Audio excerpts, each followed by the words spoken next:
First, you take a few raisins and soak them in water overnight to make them plump and soft and juicy.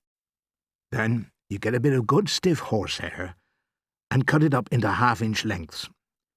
Then you push one of these lengths through the middle of a raisin, so there's just a tiny bit of horsehair sticking out on each side.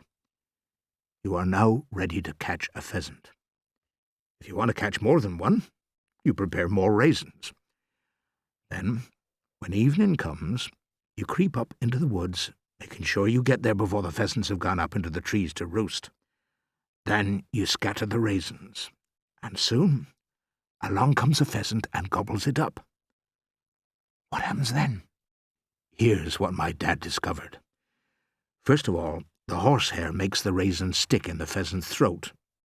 It doesn't hurt him. It simply stays there and tickles. It's rather like having a crumb stuck in your own throat. But after that, believe it or not, the pheasant never moves his feet again. He becomes absolutely rooted to the spot, and there he stands, pumping his silly neck up and down just like a piston, and all you've got to do is to nip out quickly from the place where you're hiding and pick him up. Is that really true, Dad? I swear it. Once a pheasant's at the horsehair stopper, you can turn a hosepipe on him and he won't move. My father paused. So, that's method number 1. What's number 2? Number 2's a real beauty. I can even remember the day it was invented. I was just about the same age as you are now, and it was a Sunday morning, and my dad comes into the kitchen holding a huge white rooster in his hands, and puts the bird down right in the middle of the kitchen table.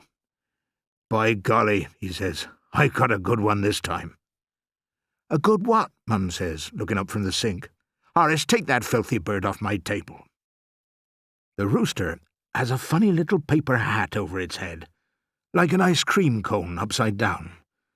And my dad is pointing to it proudly and saying, Stroke him. Go on, stroke him. Do anything you like to him. He won't move an inch. The rooster starts scratching away at the paper hat with one of its feet, but the hat seems to be stuck on and it won't come off. No bird in the world is going to run away once you cover up its eyes, my dad says, and he starts poking the rooster with his finger and pushing it around on the table. The rooster doesn't take the slightest bit of notice.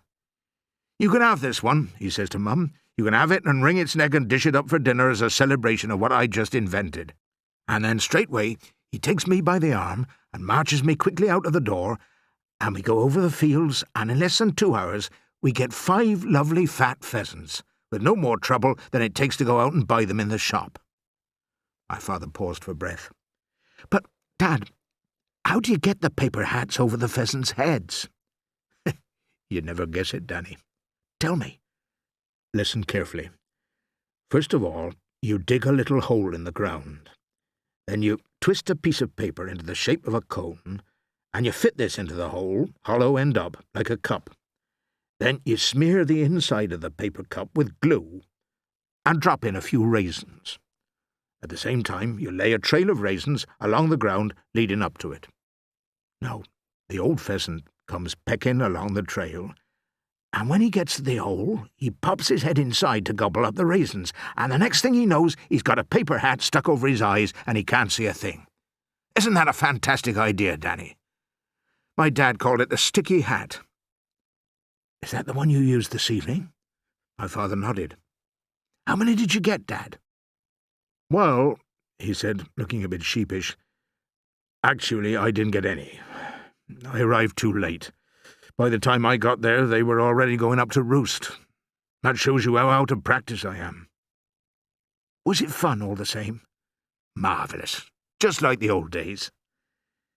He undressed and put on his pyjamas. Then he turned out the lamp in the ceiling and climbed up into his bunk. Dad, I whispered. What is it? Have you been doing this often after I'd gone to sleep, without me knowing it? No. Tonight was the first time for 9 years. When your mother died, I made a vow to give up poaching until you were old enough to be left alone at nights. But this evening I broke my vow.